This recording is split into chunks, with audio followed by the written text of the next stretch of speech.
Hello and welcome to Joan Comrie's Feeding Tips. My name is Joan Comrie, and today we're going to talk about sensory issues as it's related to feeding and swallowing disorders. And sensory issues can influence feeding development from the infant all the way through toddler age and school age children, but today we're just going to talk about infants. So when I get a referral to do an evaluation on an infant's feeding difficulties, I'm looking at the sensory components and the motor components of that baby. And the sensory can entail all of the senses, but today I'm going to talk about oral sensory difficulties.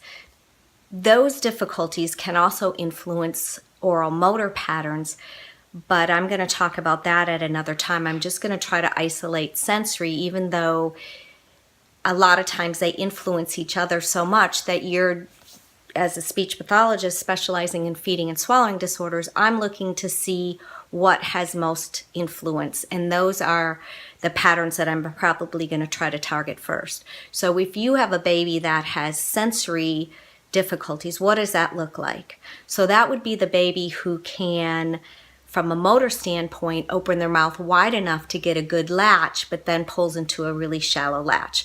Or a baby who only accepts the very front of the bottle nipple, or only likes bottles that have really short nipples because they don't like more input into their mouth. Maybe it gags them, or maybe they just kind of refuse those patterns or push the nipples out because they don't like to have the touch on the tongue.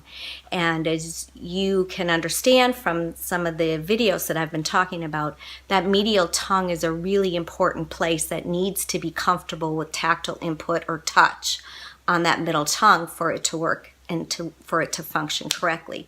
And if a baby doesn't like touch on the middle of the tongue, that's going to change the way that that baby patterns their tongue and is going to influence their motor patterns and cause a lot of difficulty and pain with feeding, or maybe poor milk transfer, all kinds of difficulty, maybe even choking and aspirating because the tongue pattern is not developing correctly, because the sensory piece won't allow that motor pattern to work and function correctly.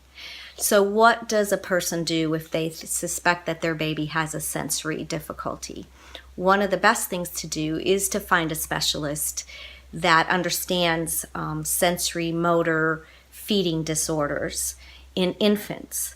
And that person, like myself, so what I would be doing is working with the baby therapeutically to desensitize that sensory system to increase tolerance of touch in the correct place so that the motor patterns can function correctly. And I would be teaching that to the baby, and I also would be training mom and dad on those exercises to work on at home to facilitate correct patterning for feeding. And so next time, so let me summarize what I want to talk about. So first of all, if you have a baby that has a sensory difficulty, that's going to be a baby that gags easily where they shouldn't be gagging. And if a baby's gagging in the front of their mouth, that's too forward. They should not be gagging unless you're way in the back of the mouth. And as you know, with feeding, the baby should draw that nipple into the middle of that tongue and more towards the posterior tongue to have most effective sucking patterns. And so if that baby's sensory system doesn't allow the touch in the correct place, then that's going to influence the motor system and not allow the motor system to be as effective as it needs to be. And so if you have a baby that has those sensory issues, you will want to find a professional that can help you work through and teach you the strategies and the exercises to work on with your baby to reduce that sensory aversion or the sensory defensiveness, because correct sensory patterns are going to allow correct motor patterns. And you need a combination of good motor and good sensory patterns to have an effective feeder. I hope that's helpful. Thanks.